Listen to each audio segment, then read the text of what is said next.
வணக்கம்.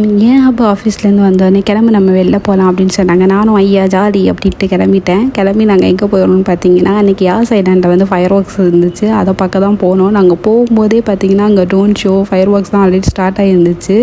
இவ்வளோ ஆர்வமாக என் ஹஸ்பண்ட் என்னை கூப்பிட்டு போகும்போதே அங்கே வந்து ஃபயர் ஒர்க்ஸ் முடிஞ்சிருக்குன்னு நான் அப்போவே நினச்சேன்.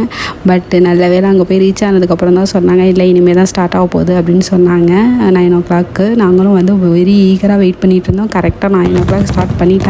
சூப்பராக இருந்துச்சுங்க.